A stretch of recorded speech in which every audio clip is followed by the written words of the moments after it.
Hello, so I'm here with Trisha, who is, I'm going to say the guardian of Rose Lane Farm, which is amazing, which you would have either just seen, or are going to see as we talk, or see after, but you will get to see the farm. And so I was just wanted to talk to Trisha because she's got an amazing story. She's an absolute pioneer. But I always start by asking people, why how long have you been in Portugal and where did you come from? Okay. Well, yes, you get to see my farm and know the story in all its glory. I've been in Portugal technically for 13 years, and I've been on this farm for 12 years. So I'm one of the OG expats here in the area. And my origin story coming here is nothing like Under the Tuscan Sun, which had just come out before I moved here. You? No, completely the opposite. But in fact, it had come out not too long before I moved here. And so everybody kept saying, oh my gosh, it's just like Under the Tuscan Sun. It's like, no, I absolutely did not, fall off a bus and accidentally buy a manor house. That did not happen. What did happen is I'm from Canada. I'm a West Coaster and was living and working in Vancouver and in publishing. And I did a lot of business development, so I'd kind of moved to a lot of different places and did a lot of different things for a number of years. And at one point, I said to the owner of the company, I said, look, I've invested a lot of myself into your company. I haven't really had a home for the last, 10 years because I've been moving around.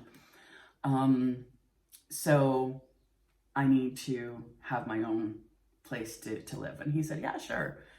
And we had kind of made a deal that, as of a certain date, I'd be able to kind of pick where I wanted to go, and he would support that, and I could figure out how to make that work for me from a business standpoint. So, and is this anywhere in the world when you say anywhere in the world? Yeah. Anywhere in the world. And so I was 30 at the time that we had that conversation. And so it kind of started me on a journey of like, oh, anywhere in the world, like, how do you get a globe and spin it and see? And that's exactly what I did. I actually got an atlas. Yeah. It wasn't a globe, it was an atlas. And at the beginning of the atlas, it had all of those details atlases are very old school, I know that. But for those of us that remember what atlases are, they always have a front section that has all the stats and things like that about different countries. I remember sitting as a child and flicking through the atlas and reading exactly. that, yeah. So I thought like anywhere in the world. And of course you first think of things like, oh, I'm going to go to Bali or Tahiti or the Caribbean or something. And then I thought, well, no, that would be nice in the short term. But for a lifestyle, you have to be accessible. You have to have work options. It has to be affordable. You have to be able to adapt to the culture, speak the language, see your family. And at that point, I was still traveling a lot. So I had to be accessible. So I just started thinking about, which country could meet all of those needs. And so I just started ruling out. And at first it was easy. I ruled out everywhere that it had snow because as a Canadian, like that was first off my list. So that ruled out half the country or half the planet. Yeah. So anything that had, snow was off the list. Any place that had no rain was off the list because I didn't want to live in a desert.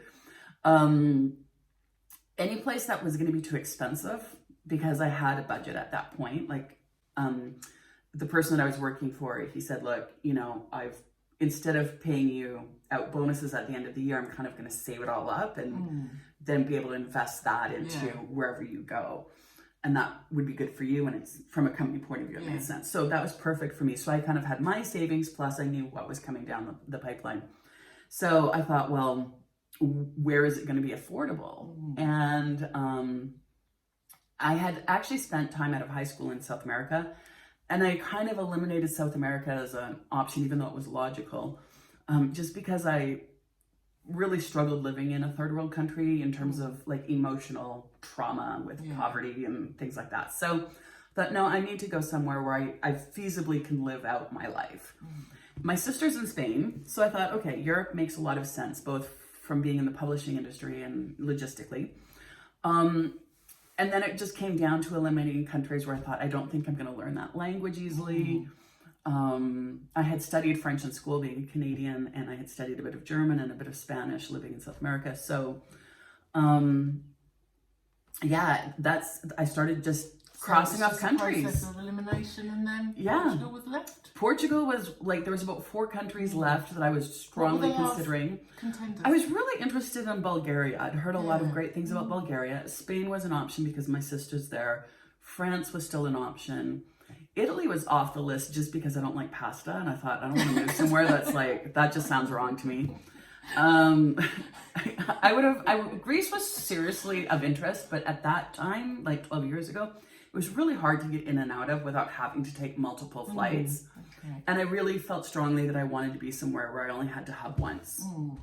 And because I was flying so much at the time, and I was flying to China a lot, so it ended up coming down to airports, weirdly enough. So I knew that I wanted to be in the countryside, but I needed to be no further than an hour away from an airport. Yeah. And so at that point, I just picked airports in Europe and started drawing circles. Wow. And so Portugal was on the list. Yeah. Knew nothing about it. I mean, I'd barely heard of it. So the airport's obviously Porto, because Yeah. I don't think we've said we're in Braga. Oh yeah, we're in the north. We're in the north Minho in area. Braga district. And so I had at first thought Lisbon, because that's the logical place to think of, especially in those days, for expats. And I call myself an expat, but I'm actually an immigrant, not an expat. My work is not related to me living here. So yeah, I was in Spain. I kind of had checked around Barcelona, didn't really like the outskirts of Barcelona, and thought, well, if I'm going to be more than a 2-hour drive from my sister's place, then I don't need to be in Spain. Like, it doesn't need to be Spain. So France had kind of already, I was humming and hawing about that. And because I would need to be in one of the smaller cities, not around Paris. And so I was going to fly into Lisbon to check out Portugal and see what that was about. I knew France because I had clients there. Missed my flight to Lisbon, ended up in Porto. So I started to take the train, and I thought, okay, airport's 1 hour. I need to be within 1 hour, and just took the train to every city that it went to within 1 hour. Got off, looked around, said no, got on the train and went back, until I ended up in Braga. It was one of the last places I went. And I just absolutely fell in love with Braga. It is a beautiful town, city. And I shouldn't say this because then people will want to move to Braga. So we need to keep it a secret. I don't know, Braga's on stunning. people's lips. It is. It is. It's already. It's definitely a phenomenal city because it's small enough to have a really warm city, small town vibe to it. But what I really love about it is this historic center of Braga is a very alive, living center where people work and go to work and live, and it's very much alive, as opposed to a lot of really ancient cities in Europe where the historical center tends to be a little bit abandoned as people move out. Braga has always been very much a living center, and so loved it. How long does it take by train to Porto?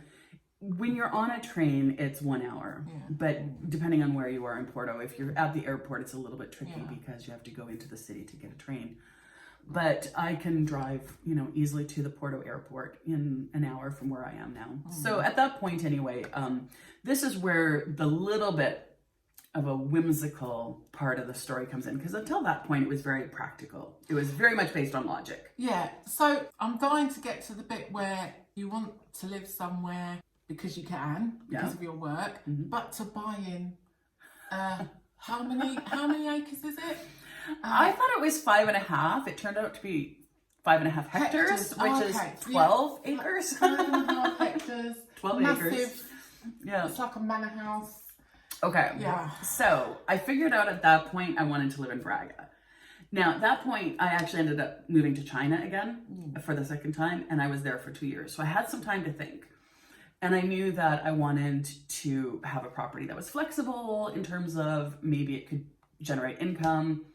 I knew that I would end up having my mom live with me, and I know that as much as I absolutely love my mom, she and I both need space, and so I wanted something that had the potential of having a second house on it or something like that, a little cottage or something. So I kind of was starting to formulate ideas in my head.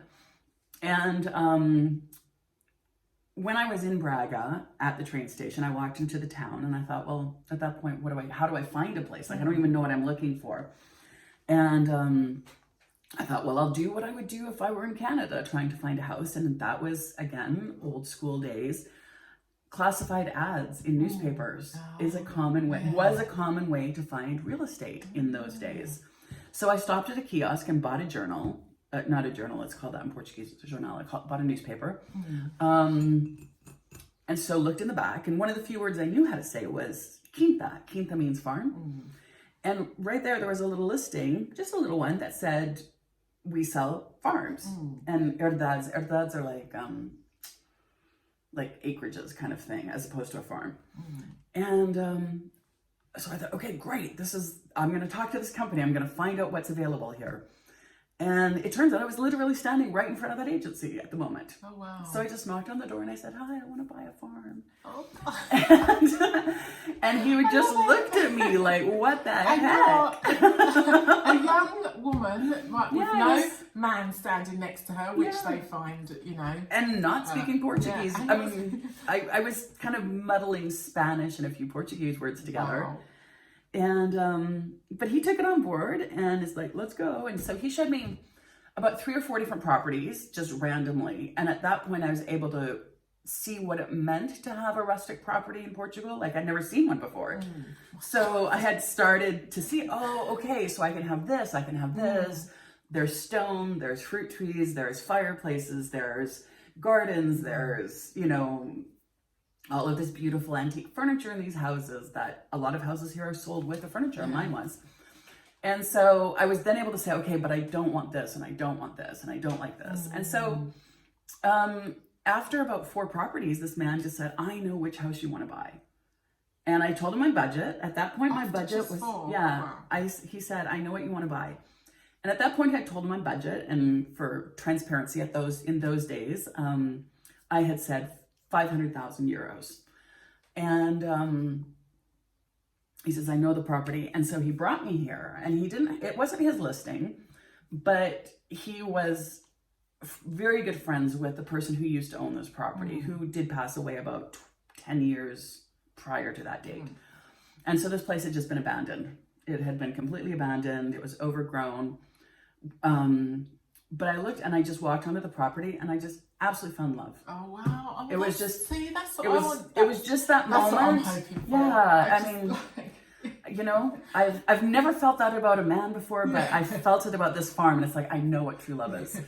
and that was it. So 99% of it was work, but then when the last 1% came to be, I really trusted my inspiration on that part, which was, I loved Braga. Wow.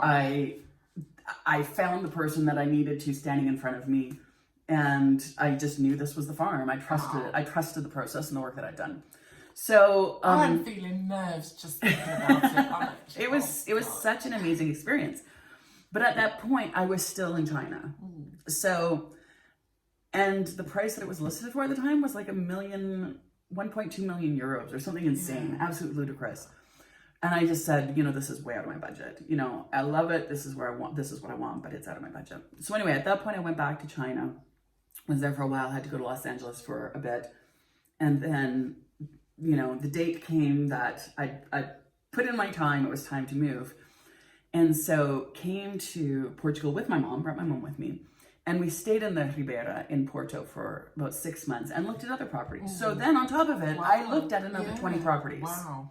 I found other agents to take me out because I felt like, okay, maybe it was just the moment, maybe it was whatever. And so we went and we did the work. We went and, actually we were in Porto for 3 months. We had 3 months of just looking for properties. And it just came back to this one all the time. So my mom saw it, she loved it. And I put in an offer and actually got it for less than my budget. That's unbelievable. From 1.2 it went down to like 430,000 euros. That is a big difference. And I feel that still happens. Like, well, I don't know. One thing that I learned about through that whole process, and it's much improved now, if anybody's looking for a property in Portugal, this is much better. But at the time, the real estate industry was the Wild West up here. Like there was pretty much one company, Era. the agents had never seen any of the listings. They knew nothing about it. I feel like it's still like the Wild West. It's much better. Wow. It's much better now. And prices were put on absolutely randomly. Well, I feel like that's still much better now. Much better. Imagine. No, I mean, I saw properties that were priced at like 800,000 euros, and then you get there and all it is a broken shed on a patch of grass. And so I talked to the guys and I said, like, I don't understand how people are pricing it. And the theory is put any price you want on it, and knowing that people are going to negotiate. And let's say there's negotiate, isn't there? And there's negotiate. I mean, well, but this is the Portuguese way. This is the way it works up in again, it is better. People have a more realistic sense of value here now about properties. But like that one for 800 that I was looking at that ended up being a shack on a piece of land. Miguel said to me, he's like, Trisha, they're asking 100. They would probably be happy with 50,000. But you're going to offer maybe 150 because you already think that's a massive discount from 800. And they're going to be up 100,000 euros. Oh my God. So it's that psychology?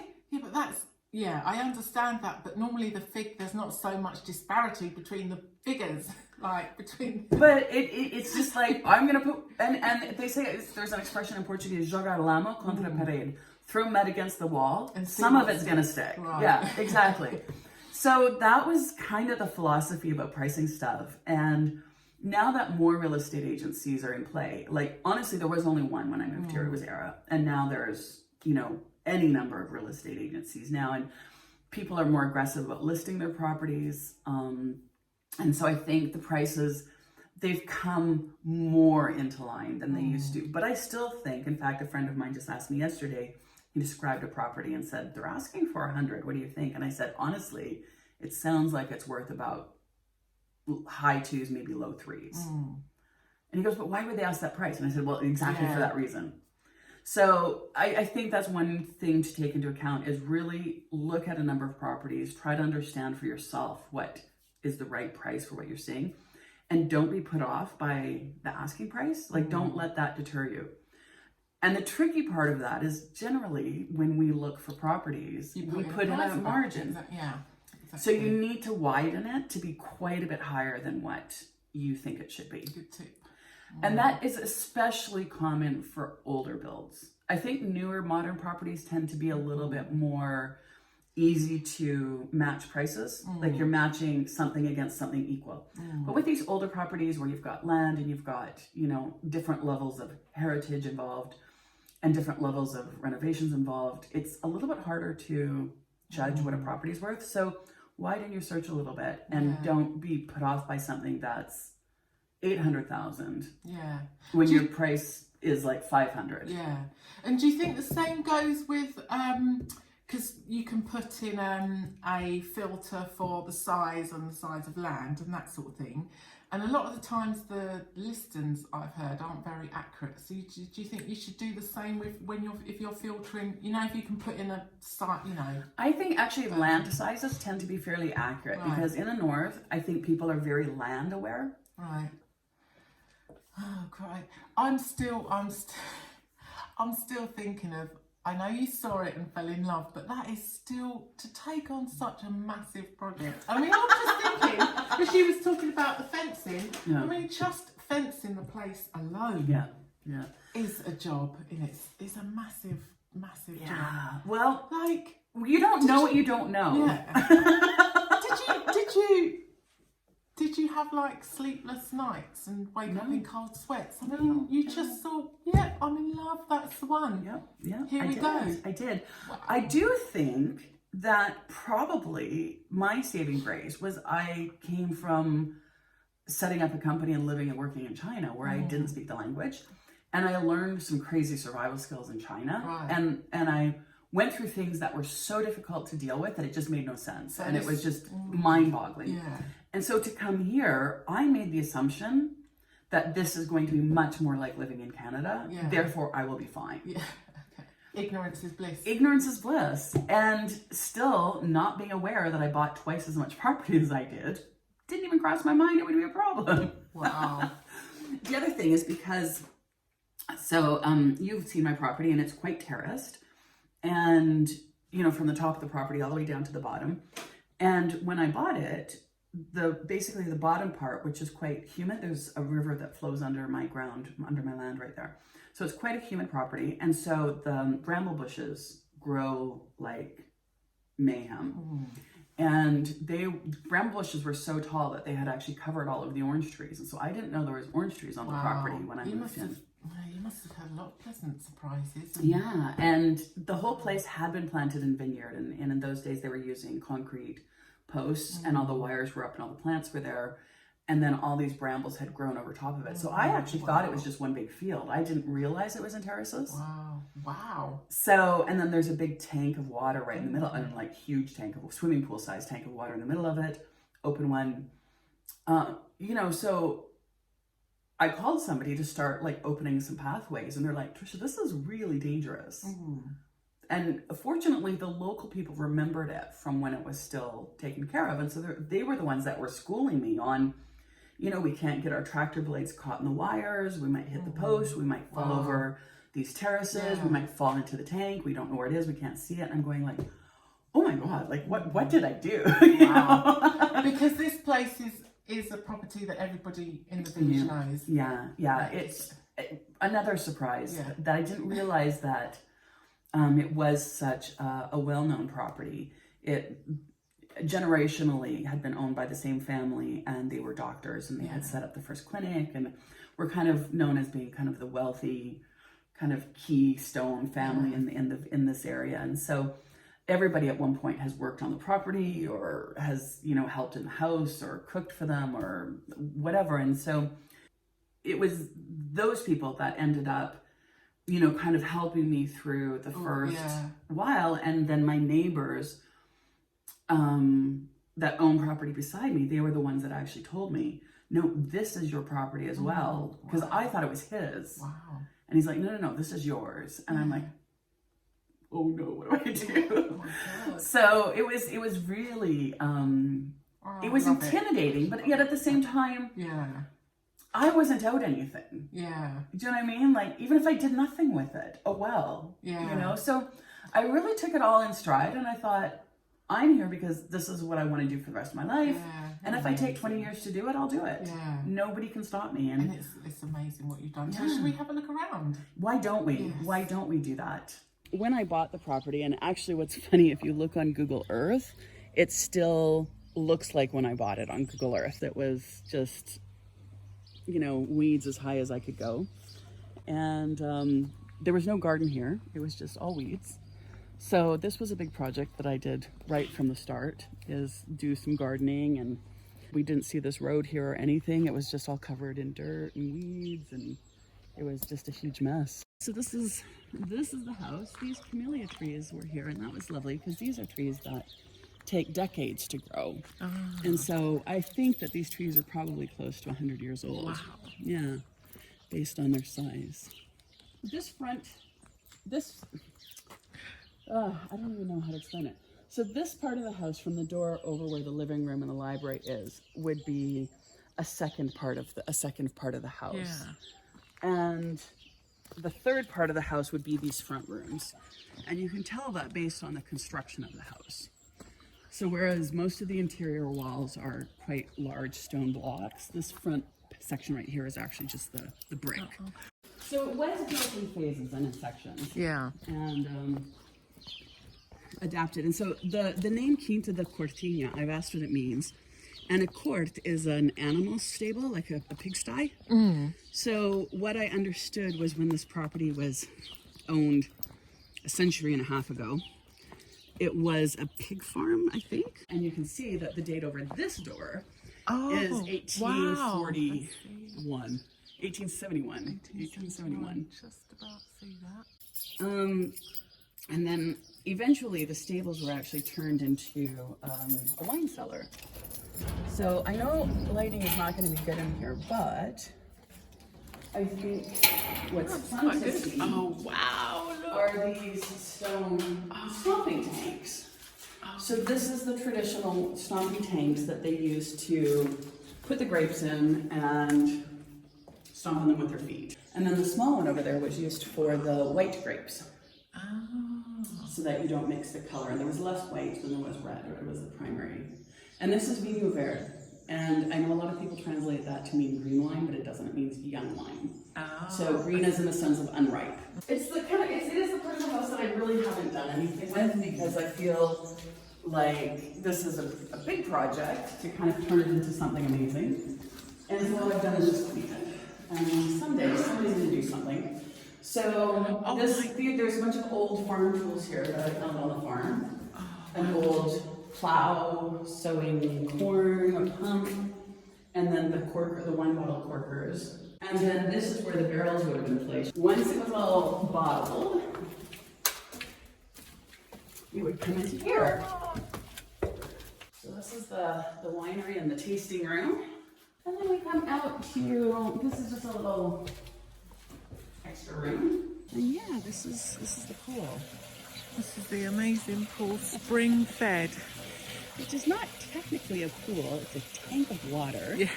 And it was bigger than this when I bought the property. You can see in the old photos.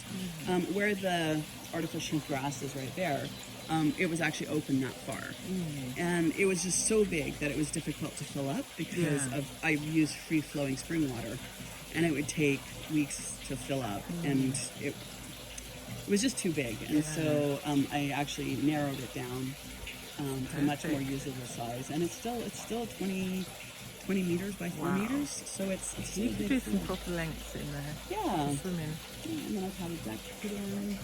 It didn't quite get finished. We put up a temporary railing, but it's been nice. And then my niece and nephew were really young when I first. Well, my nephew wasn't born. My niece was quite young when I moved in, and so I just made a little wading pool for her because she wasn't swimming at the time, and that's been absolutely brilliant to have. Yeah.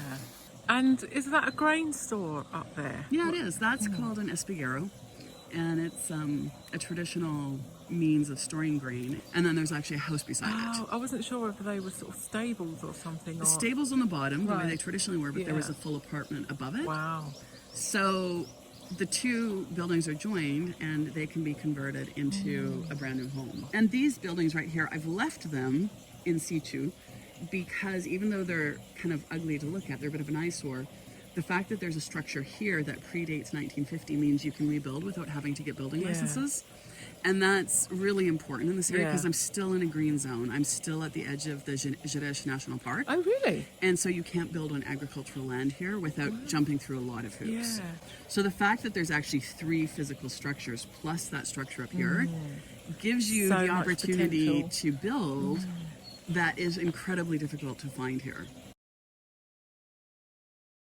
So this is one apartment. It's where I live now. When I moved in, it was just a room and like an extra part of the house of the main floor. So I've created a separate apartment here because I wanted my own privacy. And so I put in a kitchen, a bathroom, and I've got a bedroom. Yeah. This common part of the house, which is cool. So I've done nothing to this part of the house because I just love it. And I'm currently using it for my office, but this would have been the original house in here. Yeah, wow. But the fireplace. Right, so next level. So you've got 6 bedrooms. 6 bedrooms on this floor. 3 with ensuite.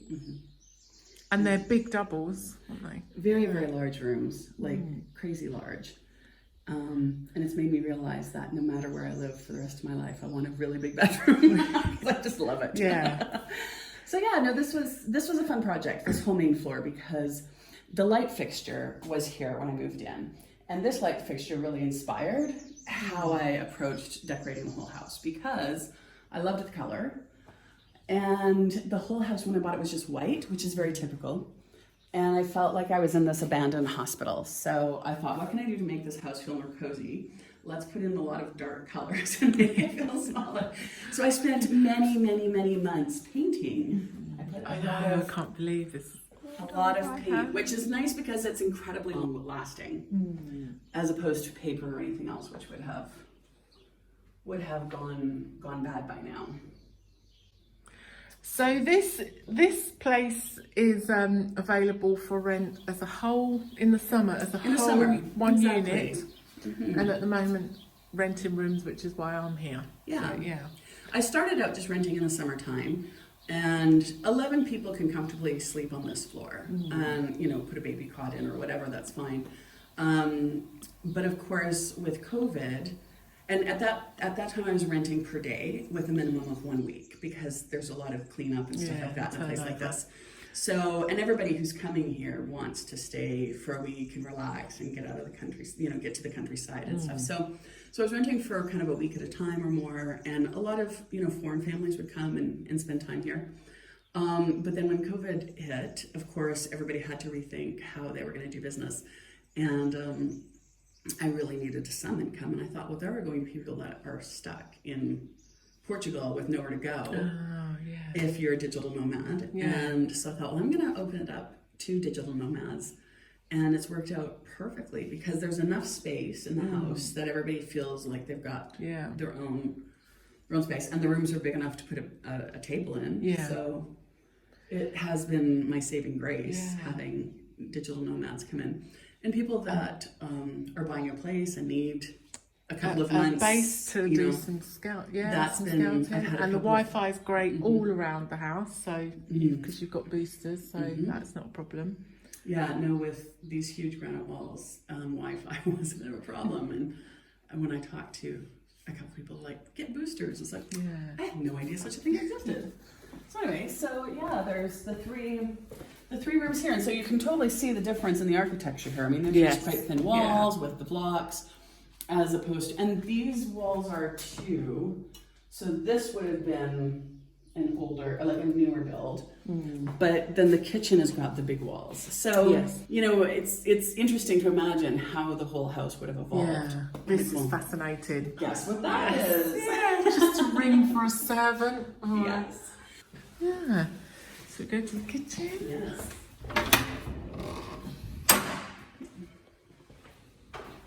So it is really typical for kitchens to be built quite separate from houses, like from the rest of the main part of the house, just for smells and fires and things like that, because people do tend to cook on fire in the villages, so they don't use electric stoves. And otherwise, this has been a huge remodel, this kitchen, because when I bought the house, it had a wall right here, and there was a pantry back there, and there was a little tiny stove there and a sink there, and then all the counter space was over here. So it was almost impossible to cook in. It was a nightmare. So so this is the kitchen. Great, I think that's everything. Thank you so much for showing us around. It's my pleasure. Thank you for being here.